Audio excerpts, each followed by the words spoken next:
ವಾಸ್ತುಶಾಸ್ತ್ರವು ಎಲ್ಲ ಮನೆಯ ಮೂಲೆಗಳಿಗೆ ನಿರ್ದಿಷ್ಟ ಸೂಚನೆಗಳನ್ನು ಹೊಂದಿದೆ. ಅದು ಲಿವಿಂಗ್ ರೂಮ್, ಮಲಗುವ ಕೋಣೆ, ಅಡುಗೆಮನೆ, ಮಕ್ಕಳ ಮಲಗುವ ಕೋಣೆ ಅಥವಾ ಸ್ನಾನಗೃಹ ಮತ್ತು ಶೌಚಾಲಯ. ಸ್ನಾನಗೃಹದ ತಪ್ಪಾದ ಸ್ಥಳವು ನಿಮ್ಮ ಮನೆಯಲ್ಲಿ ಸಂಪತ್ತಿನ ನಷ್ಟ, ಆರೋಗ್ಯದ ಕ್ಷೀಣತೆ ಇತ್ಯಾದಿಗಳನ್ನು ಒಳಗೊಂಡಂತೆ ಪ್ರತಿಕೂಲ ಪರಿಣಾಮಗಳನ್ನು ತರಬಹುದು. ಆದ್ದರಿಂದ ಆ ಸಂದರ್ಭಗಳನ್ನು ತಪ್ಪಿಸಲು ವಾಸ್ತು ಪ್ರಕಾರ ಟಾಯ್ಲೆಟ್ ಸೀಟ್ಗಾಗಿ ಕೆಲವು ಮೂಲಭೂತ ಸಲಹೆಗಳನ್ನು ನಿರ್ವಹಿಸಿ. ವಾಸ್ತು ಪ್ರಕಾರ ಬಾತ್ರೂಮ್ ಟಾಯ್ಲೆಟ್ ಸೀಟ್ ನಿರ್ದೇಶನ. ಮನೆಯ ವಾಯುವ್ಯ ಅಥವಾ ಉತ್ತರ ದಿಕ್ಕು ತ್ಯಾಜ್ಯವನ್ನು ಹೊರಹಾಕುವ ಸ್ಥಳವಾಗಿದೆ. ಆದ್ದರಿಂದ ನಿಮ್ಮ ಬಾತ್ರೂಮ್ ಯಾವಾಗಲೂ ವಾಯುವ್ಯ ಮೂಲೆಯಲ್ಲಿ ಅಥವಾ ನಿಮ್ಮ ಮನೆಯ ಉತ್ತರ ಭಾಗದಲ್ಲಿರಬೇಕು.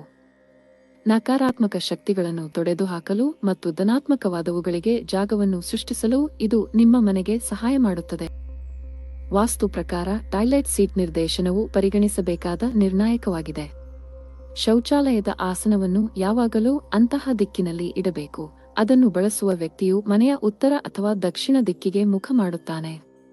ಇದರಿಂದ ಕುಟುಂಬದ ಸದಸ್ಯರ ಆರೋಗ್ಯ ಸಮತೋಲನದಲ್ಲಿರುತ್ತದೆ. ಪೂರ್ವ ಅಥವಾ ಈಶಾನ್ಯ ಮೂಲೆಗಳು ಧಾರ್ಮಿಕ ವ್ಯವಹಾರಗಳು ಮತ್ತು ಆಧ್ಯಾತ್ಮಿಕ ಕೊಡುಗೆಗಳಿಗೆ ದಿಕ್ಕುಗಳಾಗಿವೆ. ಮನೆಯ ಆ ಭಾಗದಲ್ಲಿ ನಿಮ್ಮ ಟಾಯ್ಲೆಟ್ ಸೀಟ್ ಅನ್ನು ನೀವು ಎಂದಿಗೂ ಇಡಬಾರದು.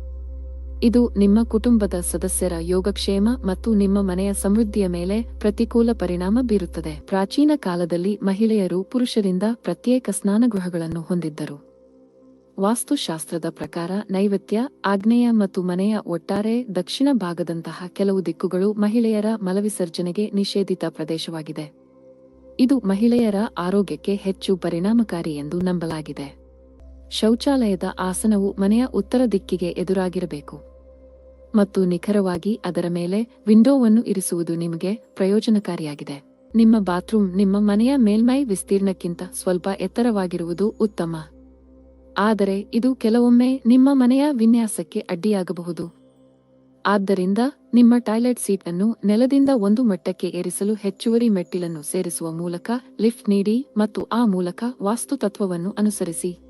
ನಾವು ಹೇಳಿದಂತೆ ಮನೆಯ ಪಶ್ಚಿಮ ಭಾಗವು ತ್ಯಾಜ್ಯವನ್ನು ಹೊರಹಾಕಬೇಕಾದ ಪ್ರದೇಶವಾಗಿದೆ. ಆದ್ದರಿಂದ ನಿಮ್ಮ ಸ್ನಾನಗೃಹದ ಒಳಚರಂಡಿ ವ್ಯವಸ್ಥೆ, ಅದು ನಿಮ್ಮ ಟಾಯ್ಲೆಟ್ ಸೀಟ್ ಆಗಿರಬಹುದು ಅಥವಾ ನಿಮ್ಮ ವಾಶ್ ಬೇಸಿನ್ ಪಶ್ಚಿಮ ಭಾಗದಲ್ಲಿರಬೇಕು. ವಾಸ್ತವವಾಗಿ ನಿಮ್ಮ ಮನೆಯ ಎಲ್ಲ ಒಳಚರಂಡಿ ಪೈಪ್ಗಳು ಒಂದೇ ದಿಕ್ಕಿನಲ್ಲಿರಬೇಕು. ಲೋಹವು ನಿಮ್ಮ ಬಾತ್ರೂಮ್ನಿಂದ ಶಕ್ತಿಗಳು ನಿಮ್ಮ ವಾಸಿಸುವ ಪ್ರದೇಶವನ್ನು ಪ್ರವೇಶಿಸಲು ಮತ್ತು ಧನಾತ್ಮಕ ಶಕ್ತಿಗಳ ಮೇಲೆ ಪ್ರಾಬಲ್ಯ ಸಾಧಿಸಲು ಅನುವು ಮಾಡಿಕೊಡುತ್ತದೆ. ನೀವು ಖಂಡಿತವಾಗಿಯೂ ಅದನ್ನು ಬಯಸುತ್ತೀರಿ. ಆದ್ದರಿಂದ ನಿಮ್ಮ ಸ್ನಾನಗೃಹದ ಮೇಲೆ ಹೊರಸೂಸುವ ನಕಾರಾತ್ಮಕ ಶಕ್ತಿಗಳ ಪರಿಣಾಮವನ್ನು ಕಡಿಮೆ ಮಾಡಲು ನಿಮ್ಮ ಸ್ನಾನಗೃಹದಲ್ಲಿ ಮರದ ಬಾಗಿಲುಗಳನ್ನು ಸೇರಿಸಿ. ನಿಮ್ಮ ಬಾತ್ರೂಮ್ ಅನ್ನು ಯೋಜಿಸುವಾಗ ನಿಮ್ಮ ಬಾತ್ರೂಮ್ನ ಸ್ಥಾನವನ್ನು ಗಮನಿಸುವುದು ಮುಖ್ಯವಾಗಿದೆ.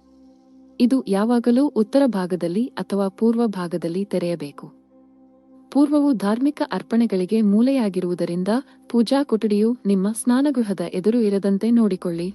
ವಾಸ್ತು ತತ್ವಗಳಲ್ಲಿ ಕನ್ನಡಿಗಳಿಗೆ ಹೆಚ್ಚಿನ ಮಹತ್ವವಿದೆ. ಅವರು ಶಕ್ತಿಗಳನ್ನು ಪ್ರತಿಬಿಂಬಿಸುತ್ತಾರೆ, ಅದು ನಕಾರಾತ್ಮಕ ಅಥವಾ ಧನಾತ್ಮಕ.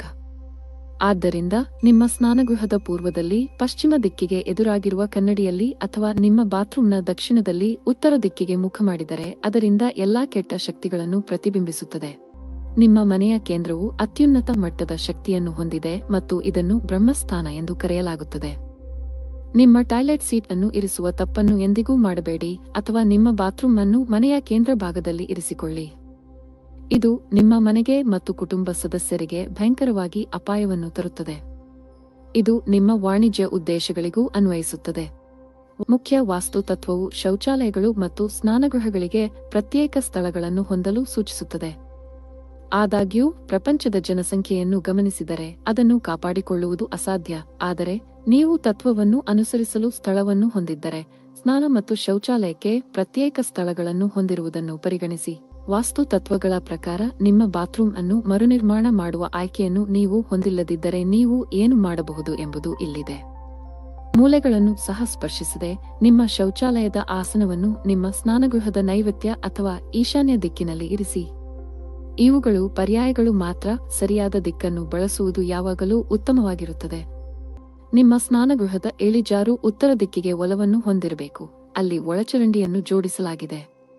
ಇಳಿಜಾರು ಡ್ರೈನೇಜ್ ಪೈಪ್ ಕಡೆಗೆ ಒಲವನ್ನು ಹೊಂದಿಲ್ಲದಿದ್ದರೆ ನಿಮ್ಮ ಬಾತ್ರೂಮ್ನಲ್ಲಿ ನೀರು ಪ್ರವೇಶಿಸುವ ಸಾಧ್ಯತೆಯಿದೆ.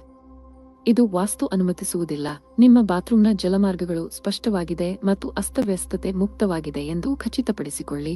ವಾಸ್ತು ಪ್ರಕಾರ ಟಾಯ್ಲೆಟ್ ಸೀಟ್ ನಿರ್ದೇಶನ 15 ಜಾಗವನ್ನು ಖಾಲಿಯಿರಿಸಿ. ನಿಮ್ಮ ಟಾಯ್ಲೆಟ್ ಸೀಟಿನ ತಲೆಯ ಮೇಲೆ ನೀರಿನ ತೊಟ್ಟಿಯ ಹೊರತಾಗಿ ಏನೂ ಇರಬಾರದು. ಉಚಿತ ಬಿಡಿ ಗಾಳಿಯು ಸೀಟಿನ ಮೇಲಿರುವ ಕಿಟಕಿಯಿಂದ ಒಳಗೆ ಬರಲು ಮತ್ತು ಹೊರಗೆ ಹೋಗಲು ಅವಕಾಶ ನೀಡುತ್ತದೆ. ಇದು ನಿಮ್ಮ ಬಾತ್ರೂಮ್ನಲ್ಲಿ ನೀವು ಪಾಲಿಸಬೇಕಾದ ವಾಸ್ತು ತತ್ವ ಮತ್ತು ವೈಜ್ಞಾನಿಕ ಸತ್ಯ ಎರಡೂ ಆಗಿದೆ. ವಾಸ್ತು ಪ್ರಕಾರ ನಿಮ್ಮ ಬಾತ್ರೂಮ್ನಲ್ಲಿ ಶವರ್ನಿಂದ ಶೌಚಾಲಯದ ಜಾಗವನ್ನು ನೀವು ಬೇರ್ಪಡಿಸಬೇಕು. ಸ್ಥಳಗಳನ್ನು ಪ್ರತ್ಯೇಕಿಸಲು ನೀವು ಟಾಯ್ಲೆಟ್ ಸೀಟ್ ಮತ್ತು ಶವರ್ ಪ್ರದೇಶದ ನಡುವೆ ಗಾಜಿನ ವಿಭಾಗವನ್ನು ಇರಿಸಬಹುದು.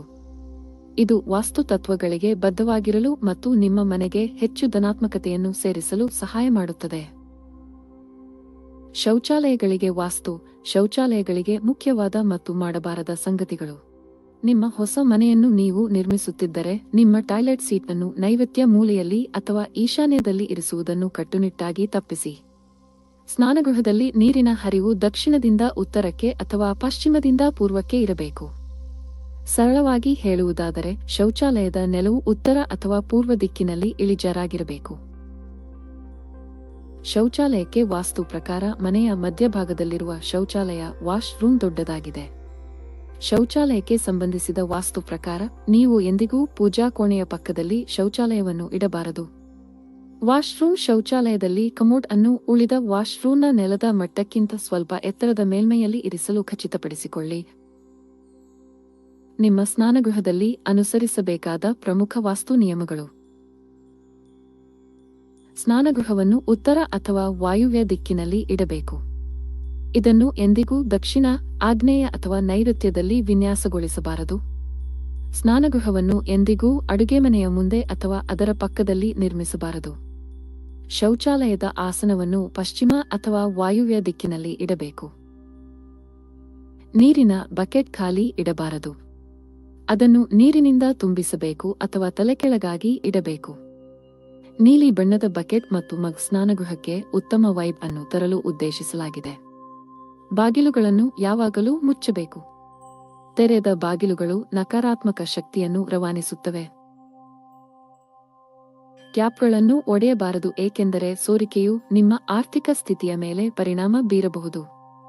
ನಕಾರಾತ್ಮಕ ಶಕ್ತಿಗಳು ಹೊರಬರಲು ಸ್ನಾನಗೃಹದೊಳಗೆ ಕಿಟಕಿ ಇರಬೇಕು. ಸ್ನಾನಗೃಹಗಳಿಗೆ ವಾಸ್ತು ಅನುಮೋದಿತ ಬಣ್ಣಗಳು. ನಿಮ್ಮ ಬಾತ್ರೂಮ್ ಜಾಗಕ್ಕೆ ಬಿಳಿ, ಕೆನೆ ಬಗೆಯ ಉಣ್ಣೆ ಬಟ್ಟೆ ಮತ್ತು ಕಂದು ಬಣ್ಣಗಳಂತಹ ತಿಳಿ ಬಣ್ಣಗಳನ್ನು ಆರಿಸಿ. ಕಪ್ಪು, ಕೆಂಪು ಮತ್ತು ಗಾಢ ನೀಲಿ ಬಣ್ಣಗಳು ದೊಡ್ಡ ಸಂಖ್ಯೆ.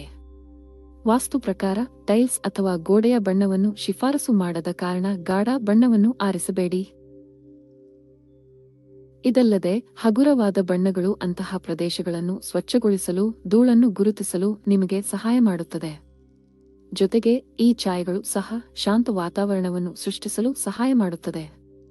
ಮತ್ತೊಂದೆಡೆ ಗಾಢ ಬಣ್ಣಗಳು ನಕಾರಾತ್ಮಕ ಶಕ್ತಿಯನ್ನು ಆಹ್ವಾನಿಸುತ್ತವೆ ಮತ್ತು ಜಾಗವನ್ನು ಕಾಂಪ್ಯಾಕ್ಟ್ ಮತ್ತು ಇಕ್ಕಟ್ಟಾದಂತೆ ಕಾಣುವಂತೆ ಮಾಡುತ್ತದೆ. ವಾಸ್ತು ಪ್ರಕಾರ ಬಾತ್ರೂಮ್ ಟಾಯ್ಲೆಟ್ ಸೀಟ್ ನಿರ್ದೇಶನಕ್ಕೆ ತೀರ್ಮಾನ. ವಾಸ್ತು ಪ್ರಕಾರ ಇದು ನಮ್ಮ 16 ಟಾಯ್ಲೆಟ್ ಸೀಟ್ ನಿರ್ದೇಶನಗಳ ರೌಂಡ್ ಅಪ್ ನಿಮಗೆ ಸುರಕ್ಷಿತ, ಆರೋಗ್ಯಕರ ಮತ್ತು ಸಮೃದ್ಧ ಮನೆಯನ್ನು ಹೊಂದಲು ಸಹಾಯ ಮಾಡುತ್ತದೆ. ನೀವು ಹೊಸ ಮನೆಯನ್ನು ನಿರ್ಮಿಸುವಾಗ ಅಥವಾ ಅದನ್ನು ನವೀಕರಿಸುವಾಗ ವಾಸ್ತು ಸಲಹೆಗಳ ಪ್ರಕಾರ ಈ ಟಾಯ್ಲೆಟ್ ಸೀಟ್ಗಳನ್ನು ಬಳಸುತ್ತೀರಿ ಎಂದು ಭಾವಿಸುತ್ತೇವೆ.